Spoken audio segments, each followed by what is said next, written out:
In public safety, we spend an enormous amount of time talking about projects. We talk about requirements, we talk about procurement, we talk about grants, and we talk about implementations. We also talk about cutovers, testing, and eventually we talk about the go-live. That's the day the system finally goes into production. The day everyone takes pictures, the day the press releases go out, and the day leadership congratulates the team.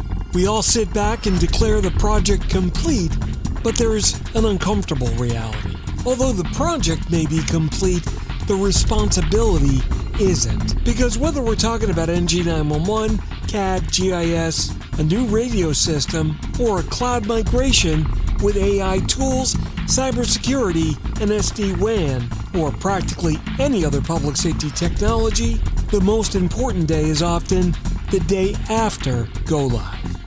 Today, I want to talk about what happens after the celebration ends. And that's coming up next on TiPS, Today in Public Safety.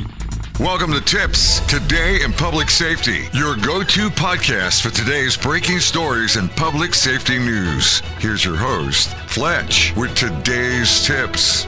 Welcome to TiPS, Today in Public Safety. This is Fletch, I'm a NENA certified ENP, and every Monday, Wednesday, and Friday, I bring you the latest information and news on public safety solutions and next generation 911.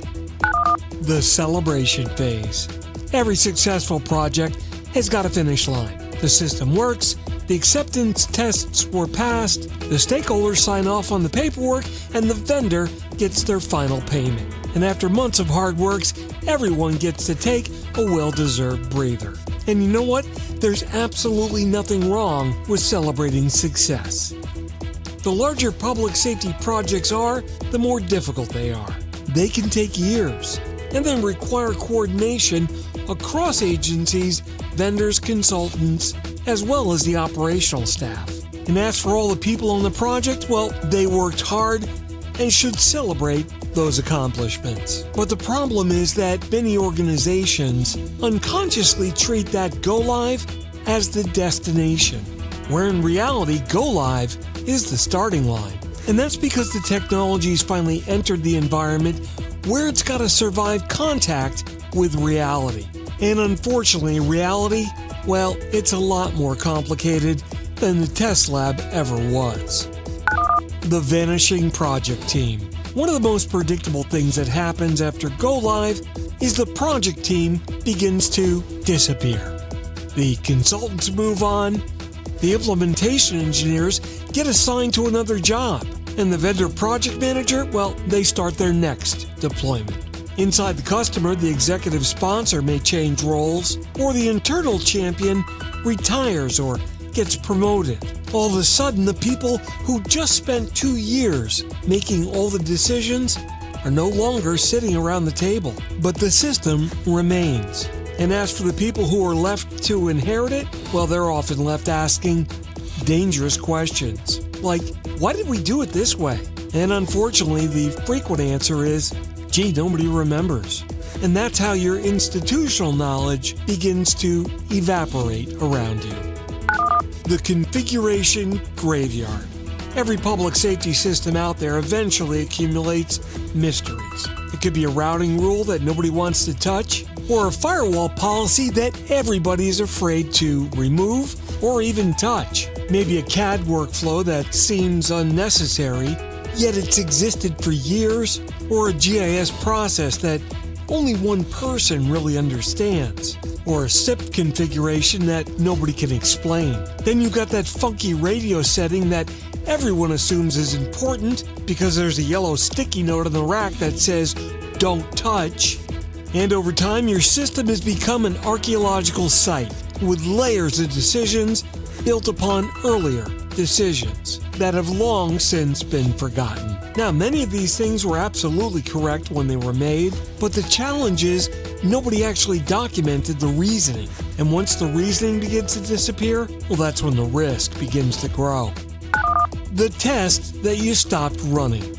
Another problem that frequently appears after go-live is that testing gradually slows down, and then one day, it stops altogether. Failover procedures that were tested monthly become quarterly events. and then quarterly becomes annual. And annual finally becomes, hey, remember that thing over there? We should probably test that sometime. All too often, backup systems become assumptions. Redundancy gets reduced to a PowerPoint slide, and disaster recovery is remanded to being just a binder on the shelf.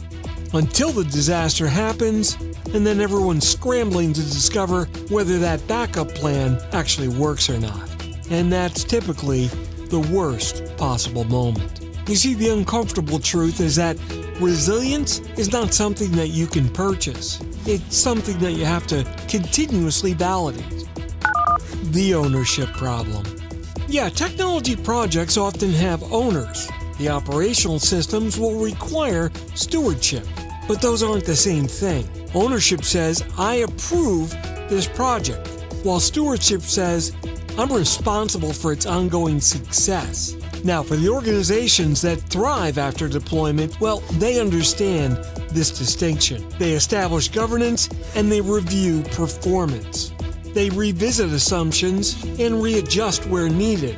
And they also train new personnel while documenting any new decisions. And they make sure that they're ready for the worst day by testing recovery procedures, documenting how well they did, and continuously try to improve operations. You see, they recognize that technology isn't a static asset. It's actually a living system.